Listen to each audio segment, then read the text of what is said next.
मुलायम सिंह यादव की छोटी बहू अपर्णा यादव लखनऊ कैंट से समाजवादी पार्टी की उम्मीदवार हैं। नेताजी ने तो बहुत पहले आशीर्वाद दे दिया था, लेकिन अखिलेश यादव का भी आशीर्वाद मिल हो गया और कल ही इनकी उम्मीदवारी का ऐलान भी हुआ। चुनाव प्रचार पर निकली अपर्णा से हमारी आज मुलाकात हुई। अपर्णा, एक तरह तरह के रोल में हैं आप, सोशल एक्टिविस्ट, पत्नी भी हैं, बेटी भी हैं और एक नया नेता का रोल, कौन सबसे डिफ़िकल्ट है?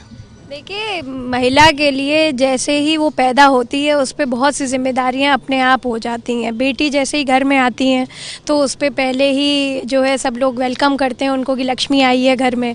फिर वो बेटी से वो ट्रांजिशन होता है, वो पढ़ाई करते हैं तो एक गुरु शिष्य का भी रिलेशन डेवलप होता है, सखी का एक रिलेशन डेवलप होता है, माँ से अलग संबंध होता है, बहू बन जाती है तो बहू का एक अलग संबंध होता है और जो भी फिर वो करियर लेती है फिर उसका एक संबंध, रिश्ता नाता अलग जुड़ जाता है। तो मुझे लगता है कि बड़ों का आशीर्वाद होना चाहिए, गुरुओं का आशीर्वाद होना चाहिए, ईश्वर का आशीर्वाद होना चाहिए। सारा जीवन उसी से आदमी सफलतापूर्वक निभा सकता है। सब लोग जानना चाहते हैं कि जो बेल्ट है नेताजी का, मुलायम परिवार का, सफाई आसपास, वो बड़ी सुरक्षित सीट मानी जाती है, वहीं से लड़ लेती हैं लखनऊ कैंट, जिससे कभी समाजवादी पार्टी जीती ही नहीं, यही सीट क्यों? देखिए, पहली बात तो मुझे बताना है एबीपी न्यूज़ के माध्यम से कि मेरी पैदाइश जो है लखनऊ कैंट विधानसभा उदयगंज से ही है।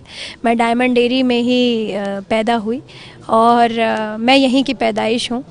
और मुझे जब पहली बार नेताजी ने खुद ब खुद सौंपी थी ये सीट, मैंने कोई डिमांड नहीं करी थी कभी भी सीट के लिए, और जब मुझे संपूर्ण आशीर्वाद प्राप्त है सभी का, बड़ों का अपने घर से, तो मुझे लगता है कि उस नाते मुझे उस हिसाब से कोई हरा नहीं पाएगा। जी नहीं, लोग पूछते हैं ना कि इस सीट पे कभी समाजवादी पार्टी जीती नहीं, पिछली बार भी रीता बहुगुणा जोशी जीती थी कांग्रेस से, तो थोड़ा सा डिफ़िकल्ट लगता है, तो कहीं मतलब फंस तो नहीं गई? ऐसा तो नहीं लगता? ऐसा कुछ नहीं है। अब तो कांग्रेस के साथ हमारा महागठबंधन हो गया और शायद आंटी यही सोच के शायद दल बदल दिया उन्होंने। नेताजी ने जब लिस्ट जारी की थी, शिवपाल जी ने जब प्रदेश अध्यक्ष थे, तो उसमें आपका नाम था। फिर अखिलेश जी ने जो दूसरी एक लिस्ट दी थी अपनी तरफ से, उसमें आपका नाम नहीं था। वहाँ पे किसी और का भी नाम नहीं था, ये भी आप लोगों को ध्यान देना चाहिए कि किसी और का भी नाम नहीं था उसमें, और वो अलग कारण थे। उन कारणों पे मैं शायद आज नहीं बोलना चाहूँगी, मगर ऐसा कुछ भी नहीं है। देयर इज़ नो खटास नहीं है किसी भी रिश्ते में, और मैं बहुत सम्मान करती हूँ और उनका भी पूरा प्रेम, आशीर्वाद, स्नेह सब है मेरे पे। जी, तो लोग ये जानना चाहते हैं कि डिम्पल जी भी आपके साथ प्रचार करते हुए दोनों जेठानी देवरानी नजर आएंगी क्या यहाँ? बिल्कुल बिल्कुल आएंगे और उनका दौरा भी लगेगा यहाँ पे।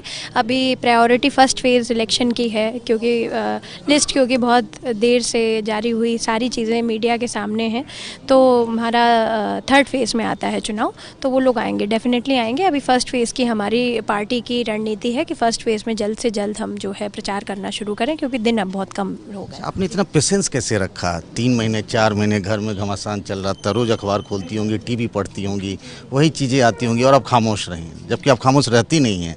देखिए, कभी कभी क्या होता है कि साइलेंस इज़ गोल्डन। 4 महीने तक तो पूरे देश ने यही देखा। कुछ लोगों ने कहा कि ये स्क्रिप्टेड था, किसी ने कहा पिता पुत्र का ज्वाइंट सर्जिकल स्ट्राइक था, किसी ने कहा कुछ। कल ही अखिलेश जी ने कह दिया कि भाई कोई बाप अपने बेटे से इतना नाराज कैसे हो सकता है। तो आपको भी लगता है नाराजगी बहुत ज़्यादा थी? और ये सब मैं तो कह रही हूँ आपको कि राजनीति में 3 चीज़ों का आप कह रहे हैं चर्चा, जिस प्रकार से कि राजनीति में 3 चीज़ें चाहिए आदमी को: पर्चा, खर्चा, चर्चा। ये लोहिया जी ने कहा है, तो बढ़िया, हम लोग अपना काफ़ी प्रचार हो गया इस माध्यम से।